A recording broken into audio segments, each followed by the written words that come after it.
Hi, everybody. Today is Thursday, May 15th, 2025, and our friend Andrei Martyanov is back with us. Welcome back, Andrei. My pleasure.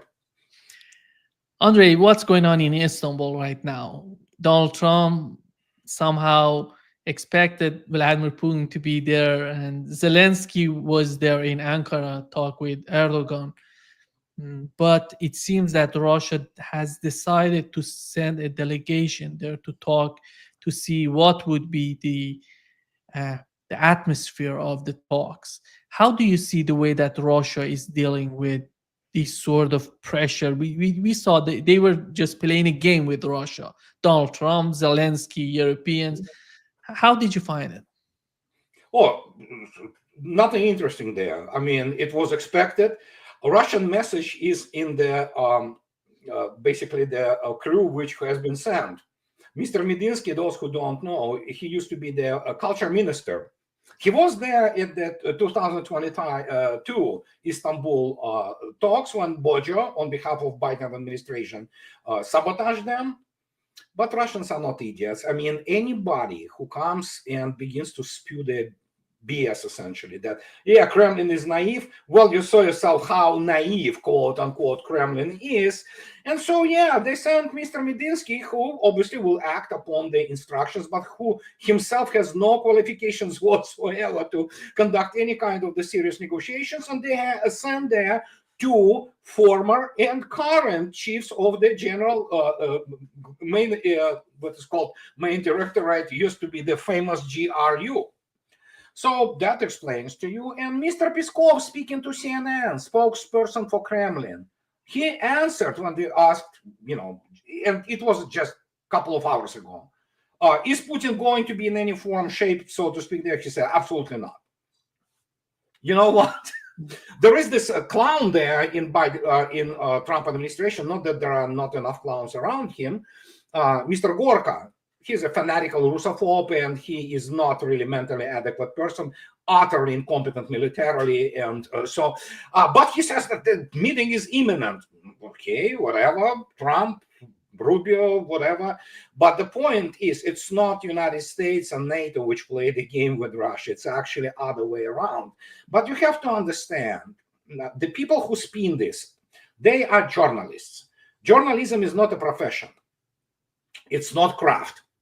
It doesn't require any serious understanding of things, And as a result, they have this.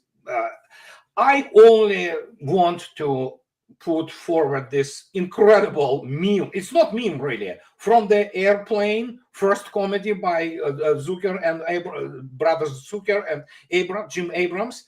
Remember the famous thing with the correspondents who ran into those phone booths to report, and the phone booths fall flat? This is exactly what it is. And as I already stated, journalism as profession is completely discredited, as are most people who are participating in it. So the only thing they can do is to sell story. In reality, these crowds which gathered there, they dissipated by now in Ankara, and there's nothing to talk really about. And I repeated ad nauseam. I spoke about this yesterday with Colonel Daniel Davis, and I write about this. Look at the ground. Look at the events on the battlefield, and then make your own conclusions. And we know what is happening on the battlefield. And yeah, just right now as we speak, there are evidently 132 missiles and drones, UAVs, including the latest one, which is Banderol, whatever that is, the new thing Russians developed. It's flying towards Kiev and all other cities. So as you can see, so things are coming down, quote unquote, in Russian way. And the desperation, Trump made this war his. I'm sorry. I mean, that's the way it is, and there's no other way around it. I was one of the few ones who wanted to give him longer period of time, so to speak, to adapt. But evidently, he never got the message. And after his BS about the United States single-handedly winning the defeating Hitler and Axis, I don't think Vladimir Putin really that interested to talk to him, So evidently the guy is not in his mind. And you look at that, so now Gorka comes out. His administration is a mess, obviously, and that's what he does. He learned absolutely nothing after his first. Andre, when you look at Gorka, Keith Kellogg, these people who are not even close to what Donald Trump, if we assume Donald Trump, he really sincerely wants, he wanted, he what he said during the presidential election. Mhm. Do you think that he's somehow using the administration to play the good cop, bad cop, and he does?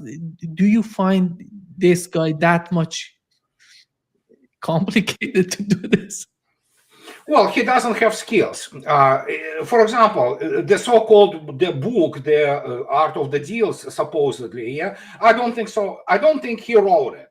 Many people say that somebody wrote for him, and it's all garbage anyway. So he just basically promotes himself like this, specialist in some kind of deal. He has no toolkit to operate on the geopolitical level seriously. Now, if you remember how he appointed John Mattis, the general. Remember his DOD, Secretary of Defense and all that. So the guy, the only reason, as it turned out later, he appointed him because he was talking tough and looked incredibly beautiful in his uniform. Neither Mattis nor any American general are competent in modern warfare. They are stuck in 1980s, early 1990s in their psychology, and frankly, most of them, they don't have proper military background to even understand things. Like Kellogg, for example, but he's a very aggressive, warmongering sore loser because he understands. I mean, he doesn't measure to anybody in the level of the brigade commander in Russian armed forces, let alone people who commanded armies or army groups. They would look at him, as I already stated, at the flea. And so goes for Gorka. They sell garbage. They do not understand what modern war is. They do not understand mathematics and do not understand real modeling and data sets which go in. U.S. Army never had the real data sets to start with because it was shaped by Wehrmacht and people who wrote everything for NATO and for the U.S. Army. And so, but Trump, who said his last campaign, 2016, he stated that because he was in the boarding school for boys and he was taught how to march, he knows everything about there is to know about war. Okay, so there you go. I mean, I have to throw away my degree, my graduate degree, and 5 years in Naval Academy. Those people who graduated academies of general staff, they have to say, yeah, you know what, Trump knows better than us. We commanded armies in combat, and here's the guy. And I can tell you one thing for sure. It's not just about bad cop or good cop. I don't think he is capable of controlling his own administration. It is all about how good the American general and how much BS it spews to impress Mr. Trump, because Trump has no clue what modern war is, or for that matter, any kind of war. And the guy also insulted 27 million Soviet people's sacrifice, including my grandfather's, by stating this BS.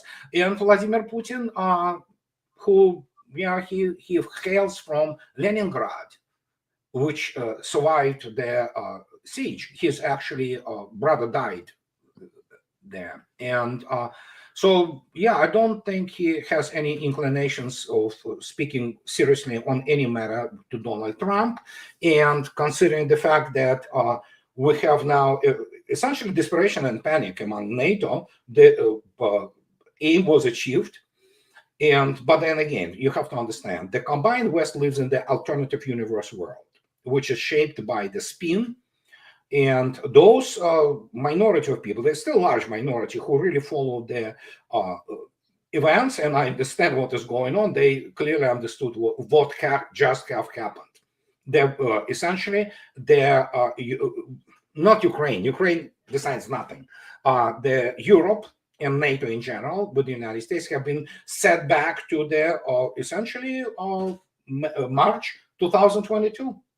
And it was stated as straight by Russians that, yeah, let's continue from the ground zero, but obviously the critical points remain absolutely the same. It is the addressing the root causes, and then, of course, they're considering the reality on the ground.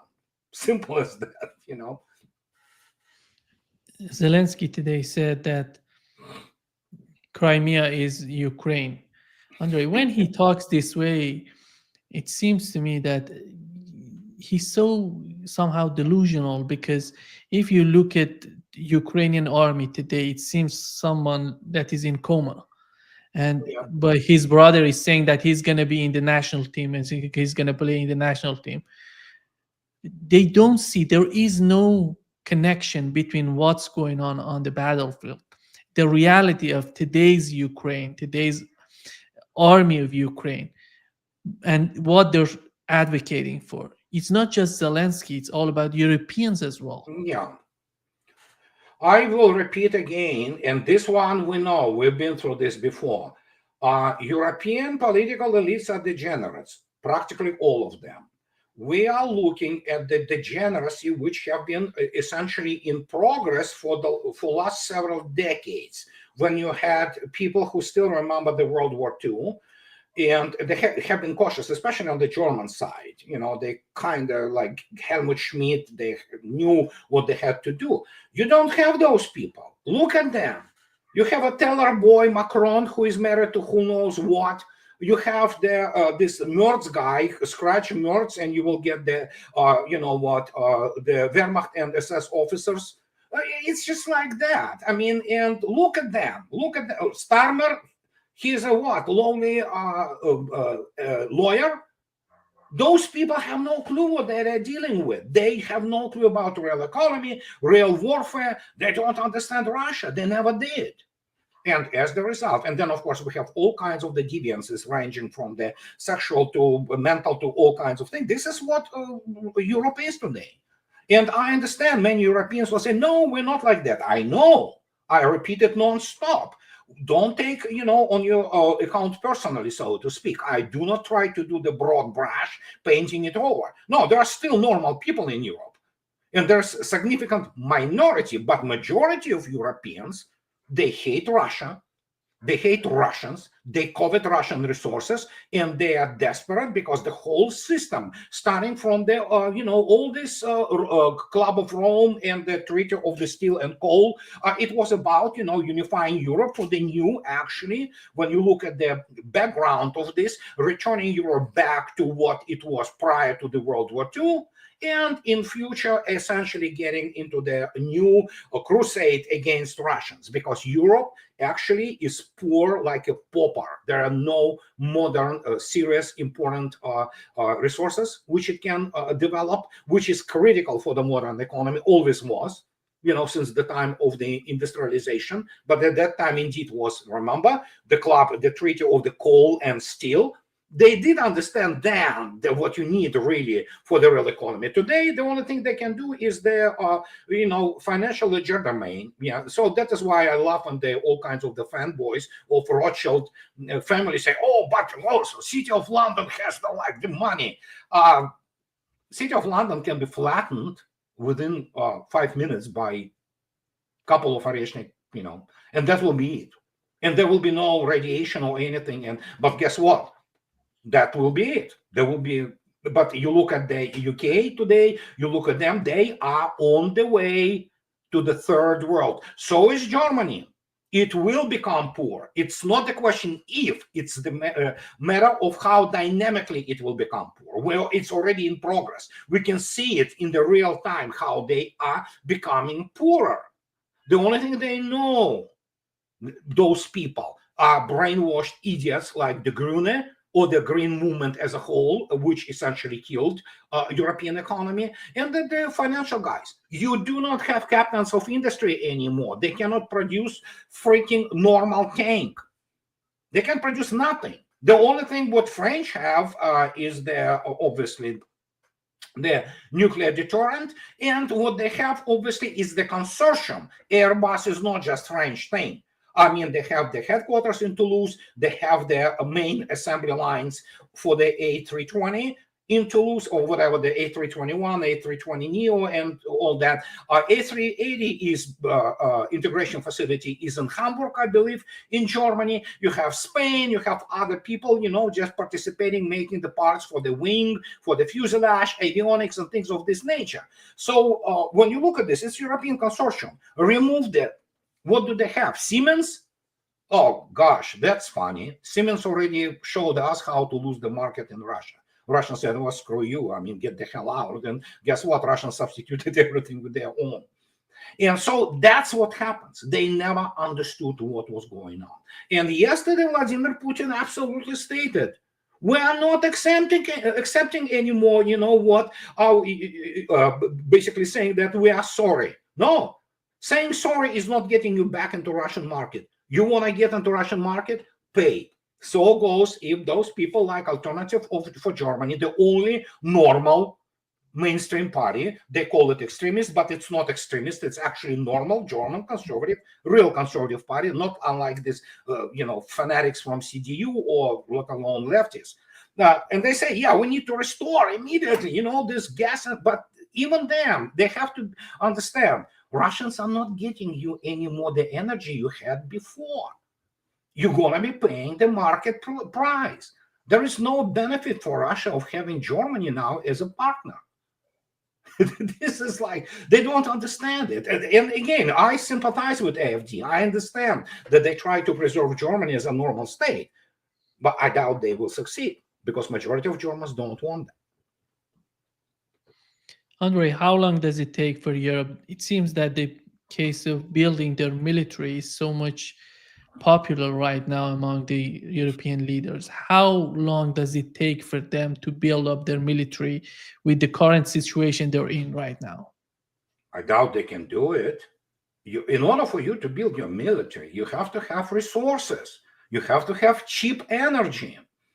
I recall last week, granted, it's a Grune, it's the fanatics of the, for all those Teslas, electric vehicles, and all that alternative energy BS, which is sold to people who never attended physics class. But the point is, when they produce their report on, for example, the cost of average car producing in Germany, for example, in Germany, it was the highest in the world. It is almost 3,000 or something like that dollars. No, more than that.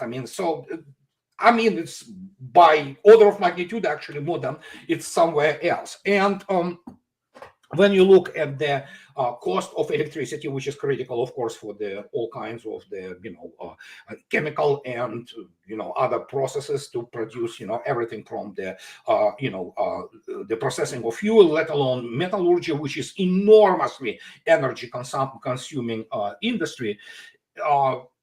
Europe is the top 10, practically all of it, in terms of the kilowatt hour price for businesses.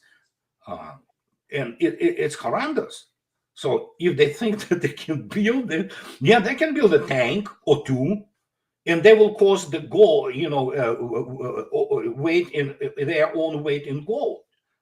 Apart from the fact that the quality of the NATO weaponry has been demonstrated, paraded as the basically, expensive junk. It still can kill, make no mistake. I'm not saying that it's utterly ineffective, but its effectiveness is horrendously low.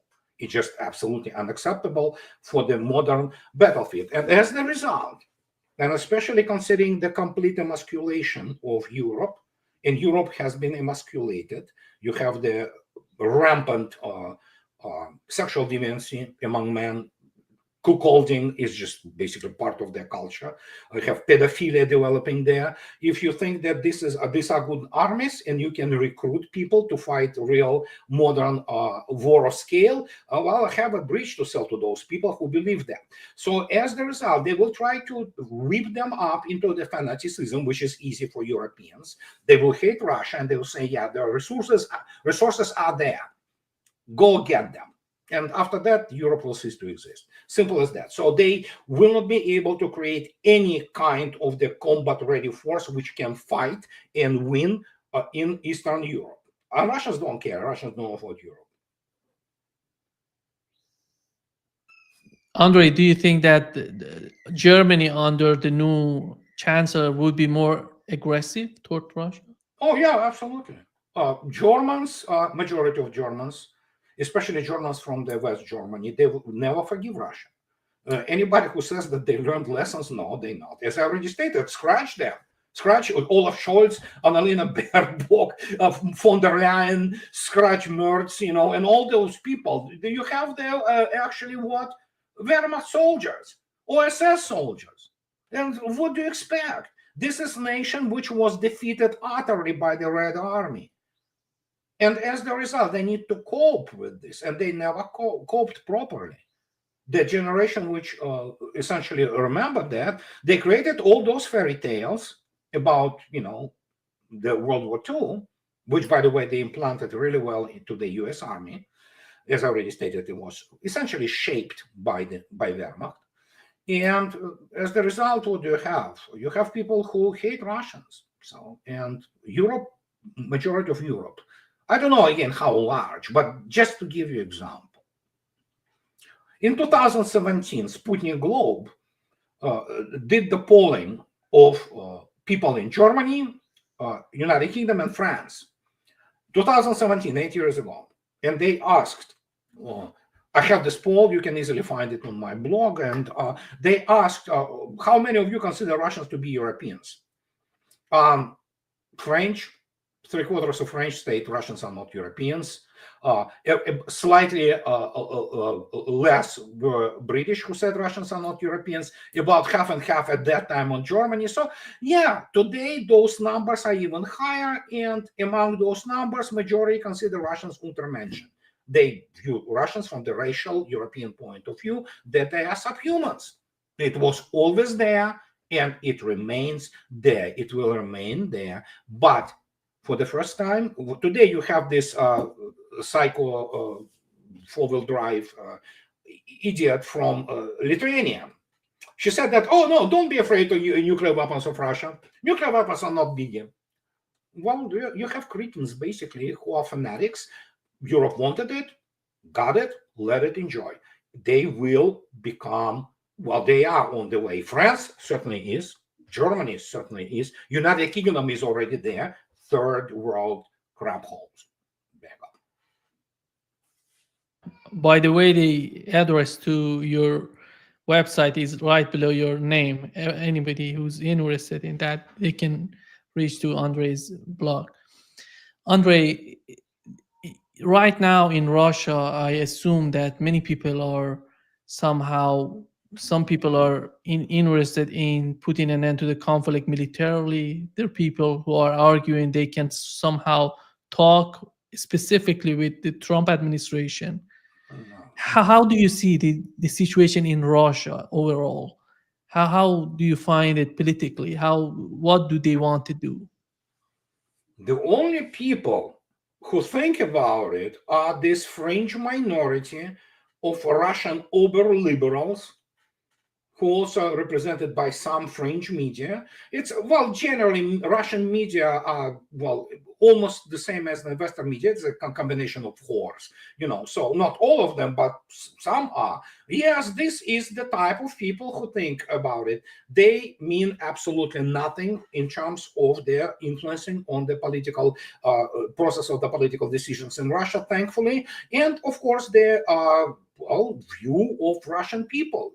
Views of Russian people, and the view and consensus, national consensus, including expressed through the incredibly high numbers of the support for Vladimir Putin, is to finish this off. Nobody believes America. That's the point. That's what many people do not understand. Russians do not like Europe. They do not like West anymore. And fact is, overwhelming majority of Russians do not identify themselves as Europeans. It's over. The 300 years way of Russia towards West is over. Russians already turned 180 degrees, or 360 degrees per Annalena Baerbock, to the east. There's nothing to gain from Europe anymore. And many people who think that Europe is technologically advanced, I have a bridge to sell them. Okay, and so that is what is happening. And many people in the West, they think themselves, as Leo Tolstoy beautifully wrote in War and Peace when describing the features of nations at that time during the military council with them talking about Mr. Pfuel, a German counselor which was part of the Russian army. Mr. von Clausewitz also served there. So he wrote about those people. And these guys in France or in Germany, they still think they are so shiny, they're so irresistible, while in reality, Russians, overwhelming majority of Russians, look at them as freaks, and they know what is going on in Europe. The times are different. This is not 1812. This is not even 1955 or even 1970. Everything is connected informationally, and that is why they cannot comprehend still. Guys, I have news for you. You are not liked by Russians. And God forbids you when Russians will decide that you are fully existential enemies. And then if they want to fight the war with Russia, I have bad news for them. They cannot. And simple as that. Who's gonna buy this argument on the part of Europeans? Do you think that Russia would attack them? Do you think that in the new administration, in the Trump administration, it's not that new, but in the Trump administration, do they really believe that when Europeans are talking about it? Because Some just do. 2 days ago, Merz was arguing that we have to build up because Russia gonna attack us. Well, many do believe. And people like this imbecile Gorka, Sebastian Gorka, obviously believe. Kellogg, because he's militarily incompetent, he would believe that.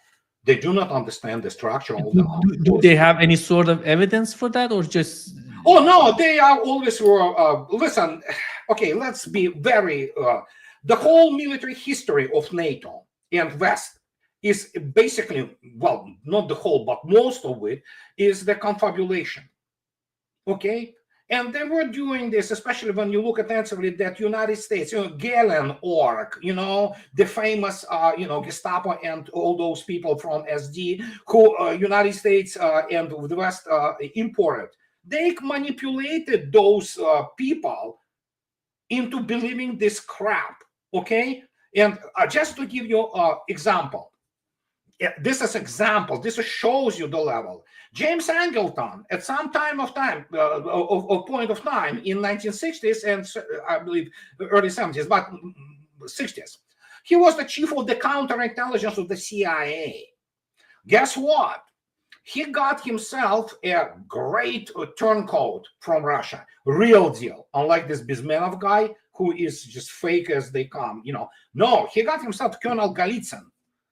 With a funny name because it's an aristocratic name, who was KGB, SVR, foreign intelligence. He was a bona fide SVR officer, intelligence guy. He basically converted and worked for the United States, and eventually he was kind of saved and transported to the United States. And Angleton took so much liking to this Golitsyn guy that while Golitsyn initially obviously provided some valuable information for the CIA, later he was selling this Angleton guy a cornucopia of the conspiracy theories and that Russians are about to attack. They are just,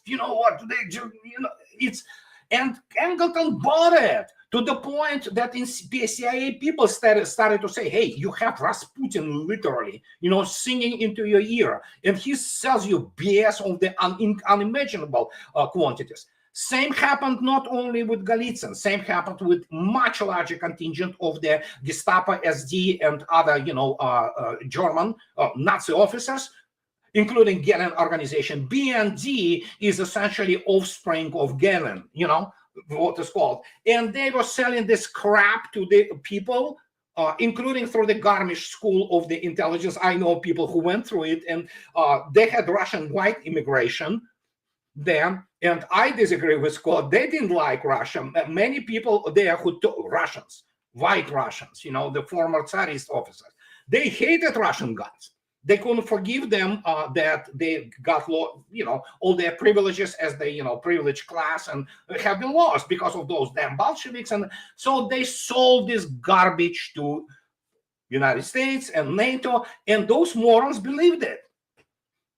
The Gehlen org almost started in 1946, the World War III, because they told I don't remember the name of the general, American general in the, which was kind of on the lines between Russians and, at that time, or not NATO yet, but Western allies, that Russians are about to attack. And everything went in motion Red Army didn't even know that they were supposed to attack. But then again, this is when you begin to explain to those people that, dudes, unlike you, I had the, and many other people, we had the access, we had the clearance to get into the, proper documents, which even today are, under classified. But we can tell you that Soviet didn't want to attack. They had the enormous power to counter if attack comes. But when you explain this to them, they just don't believe. Because, and again, when you look attentively at how the military history of the Western world during and after World War II has been written, you can see the SS and SD and Gestapo and Abwehr, and especially Abwehr, years behind it.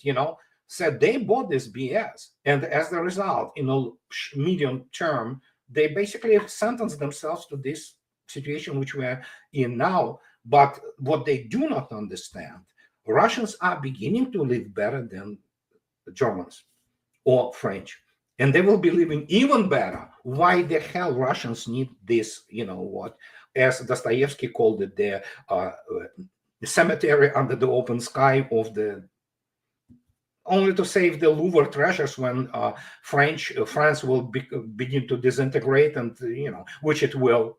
It's Islamized and Africanized, and it just goes on and on and on. And so, yeah, what can I say?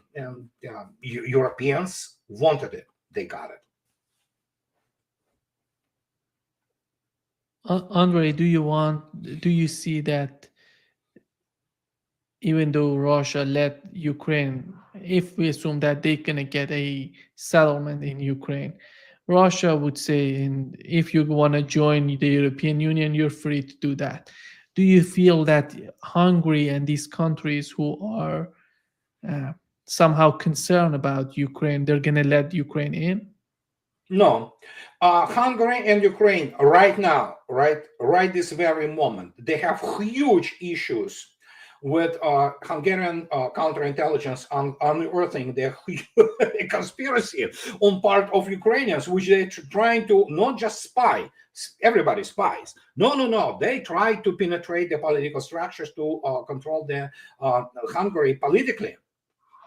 And my God, I don't think until Viktor Orban and Fidesz is in power, which I think so, I think it will remain for a while. There will be anything good between them and Ukraine. Plus, Ukrainians understand Hungarians have their own views on the Transcarpathian region, with this very significant Hungarian minority living there, which already have been calling on Hungary to introduce troops. So, and this is just one thing. It's Europeans will be coming back to their normal state, just getting their knives and going for the jugular of each other. And Russians just, have popcorn and they just wait for it.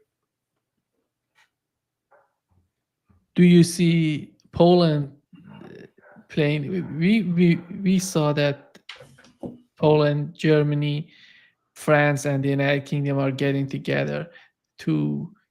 When they get together, how do you see the way that they're talking to Zelensky? What do they want from Ukraine? If you were to say, right,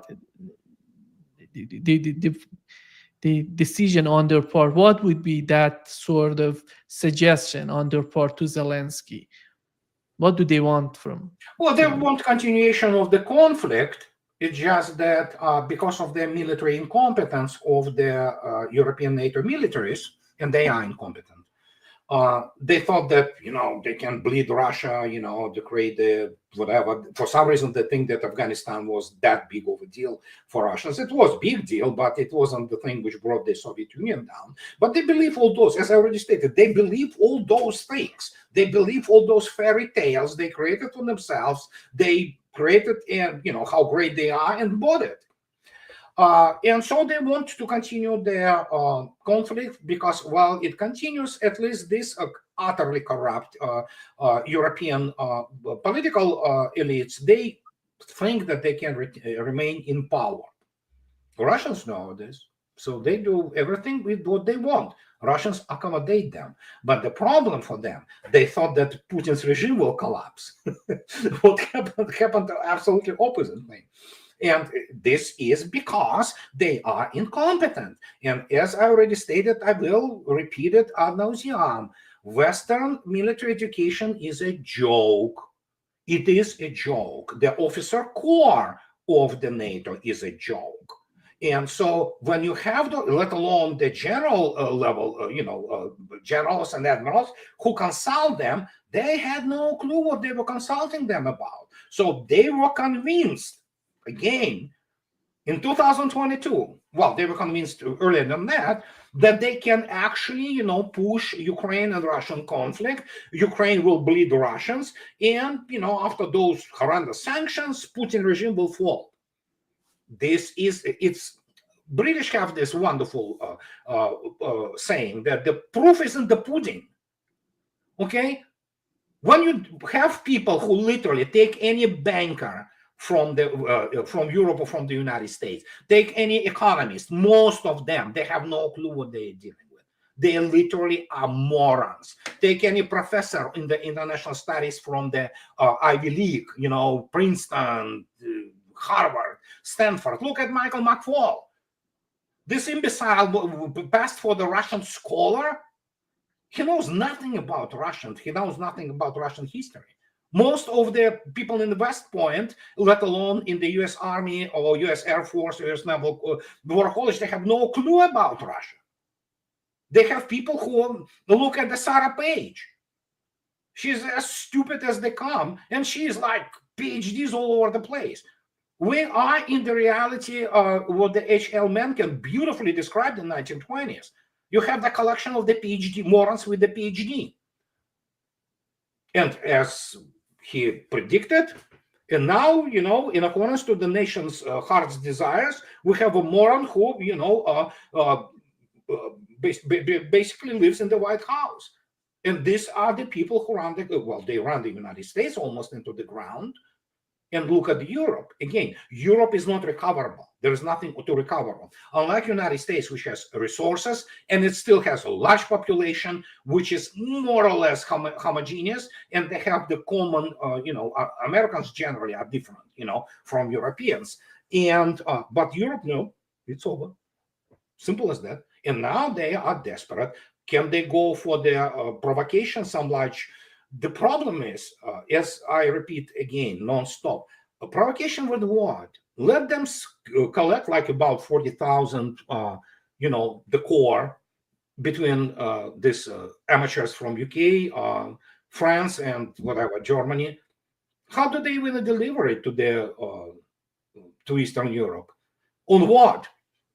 How they gonna put them on the platforms? How many tanks do they have? I'll give you a hint. Actually, out of 222 allegedly best tanks in the world, Leclerc's, French have about third of them, which are combat ready.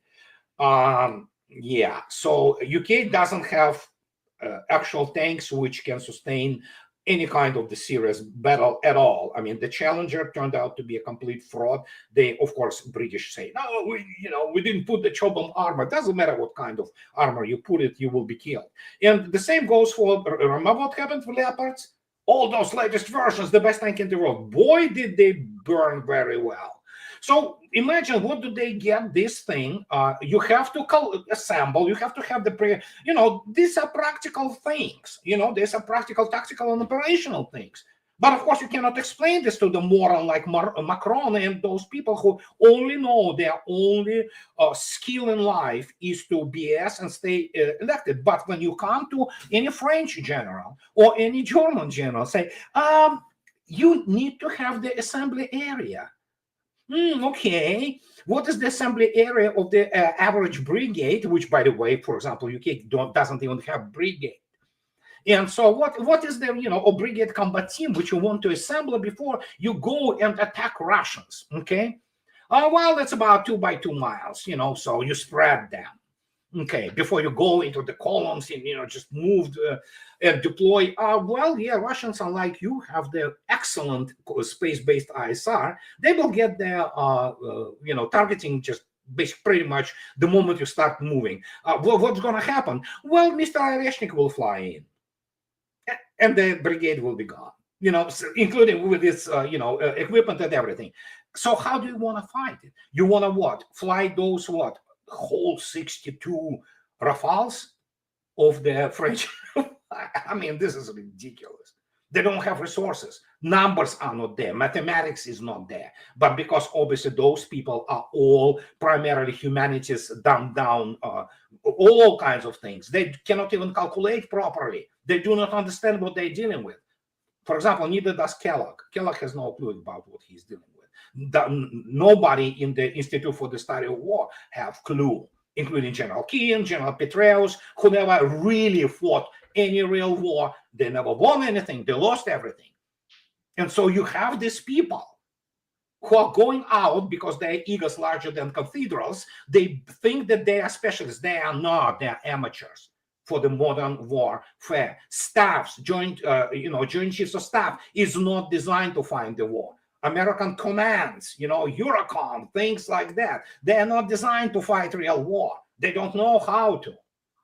And then when you begin to show this on a practical approach and a practical detail, they're like, oh, no, that's not true. No, it is true. Numbers are there. This is statistics. This is statistics you present, apart from the fact that, as I already stated, the combined West, all of it, United States, Canada, first in Europe, they don't have TOE, Table of Organization and Equipment, which is modern. They don't. It is obsolete. It is stuck at the best in 1990.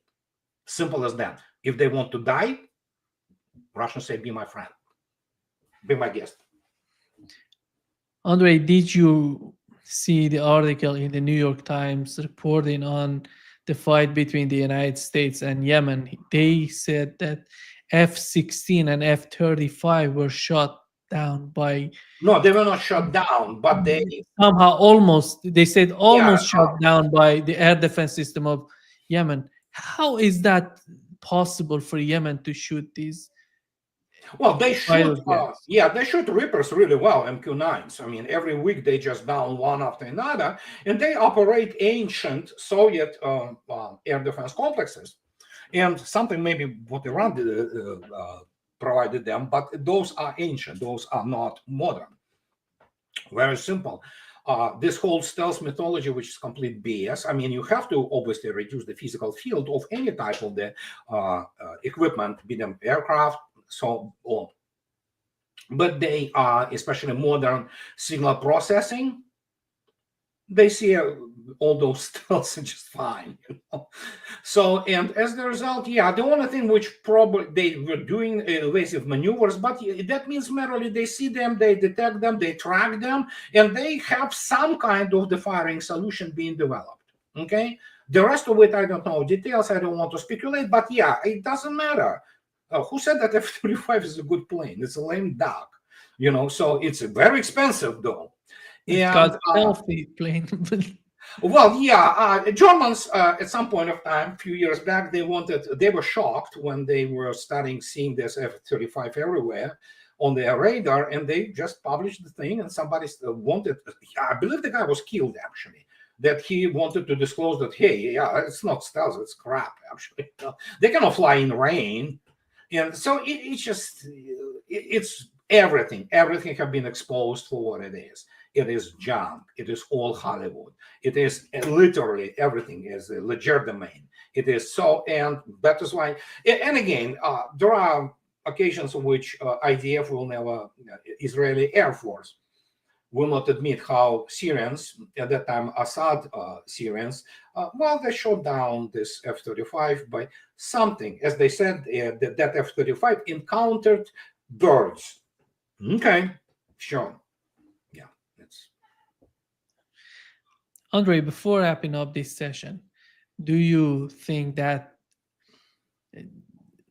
the situation in Ukraine is, because right now the two delegations are going to talk tomorrow, it seems that they're going to talk to each other.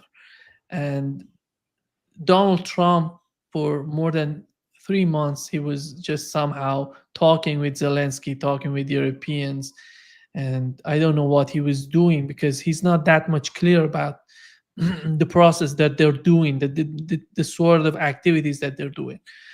But do you see today reaching a deal is much easier than it was before? No, no. Russian conditions are extremely clear. Oh, Russia may compromise on some tactical detail, for example, like, oh yeah, we'll leave this village just for the sake of it, I'm just speculating. No, the conditions are clear. They were reiterated by Mr. Putin, Mr. Lavrov, Mrs. Zakharova, Mr. Peskov, and even Mr. Medinsky, who is obviously, yeah, that's the whole story, the other story. Root causes. Root causes.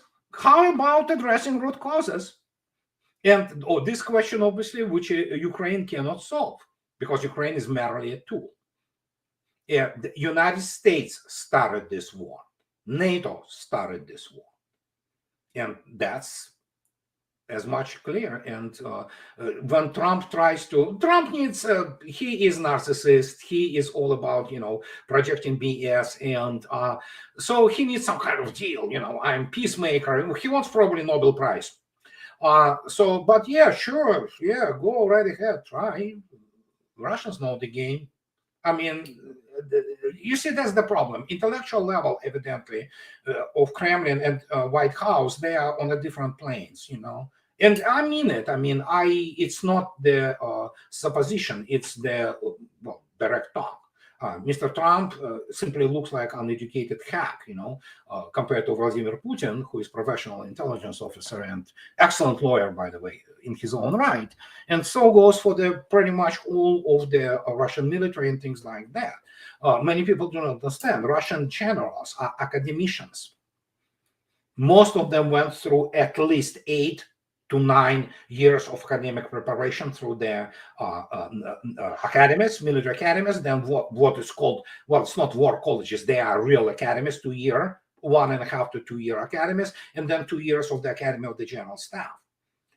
No Western officer receives that kind of the preparation and academic training and military training at all. It simply doesn't have equivalent anywhere in the West, ranging from United States to let alone Europe. So simple as that.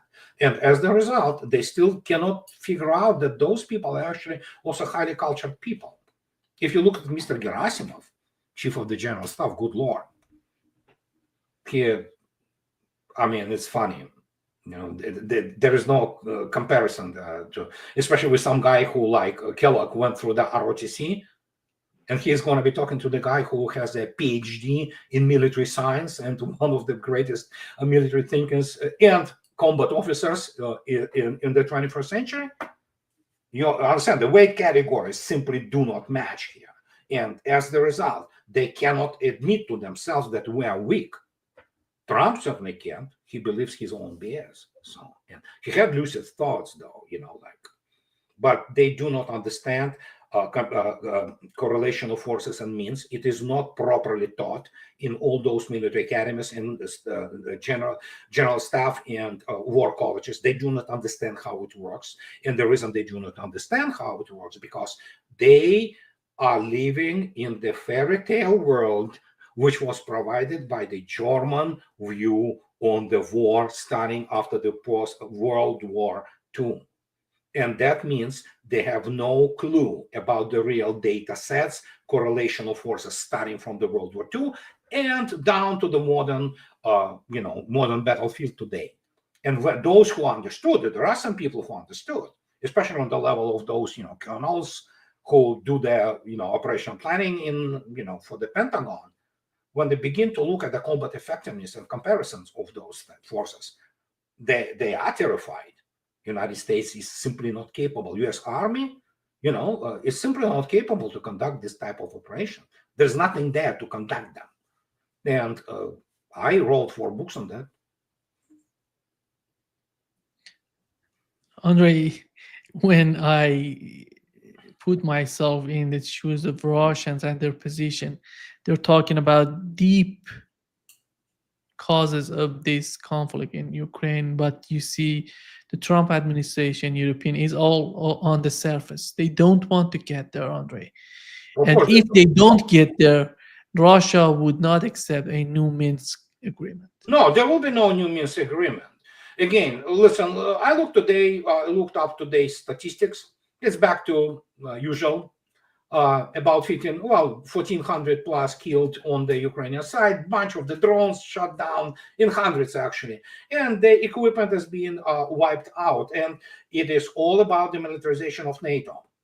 And this is the root cause. Russians are addressing this root cause as we speak, because the armed forces of Ukraine, the way they exist today, they are not armed forces of Ukraine. They are NATO armed forces. Their air defense is all NATO. Their ISR is all NATO. Much of their long-range fires, NATO.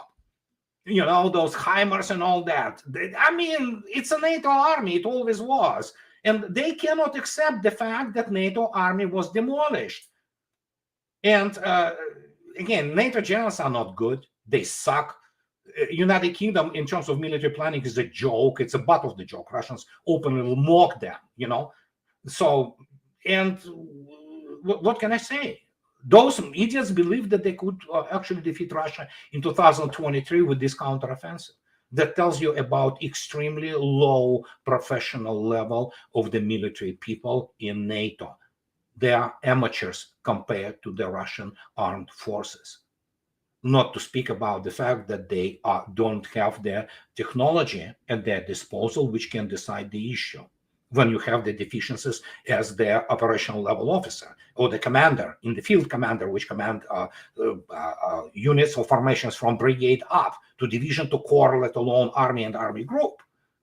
They do not have those. As General Kuyat, you know, German general, who used to, he's called warrior, and he used to be the chief inspector of NATO forces in Europe, essentially. He was commanding, and he came out 2 years ago, said the war is lost. So there are some people who, you know, they faced Soviet army, they understood the nature of the conflict, but those are few in between. And those who understand, very often they don't have voice. They cannot come out and say to his general that you're a moron. Okay, here is the spread. Go tell it to the higher ups. But because he's, for example, general in Pentagon, they don't have evidently courage, or, you know, they love their sinecures. They have mortgages to pay. They want to become rich. They want to corrupt themselves and as the result, you have this bunch of morons who run this like clowns and around, and they still expect something. Apart from the fact that it's exacerbated by orders of magnitude, by the fact that neither United States nor Europe, they have serious Russian scholars. Their level is level of Solzhenitsyn, who basically fairy tales and all garbage which he poured on those poor sods who never had no clue about what they're dealing with. And of course, Soviet immigration with the personal accounts to settle. You wanted it. You didn't have enough professional capability to actually filter out things and actually have give the probabilistic assessment of what you hear, if it's real or not. So you failed as professionals, and Russians know it. Simple as that. Yeah. Thank you so much, Andrei, for being with us today. Great pleasure as always. As always. Bye-bye. Bye-bye. Take care, Andrei.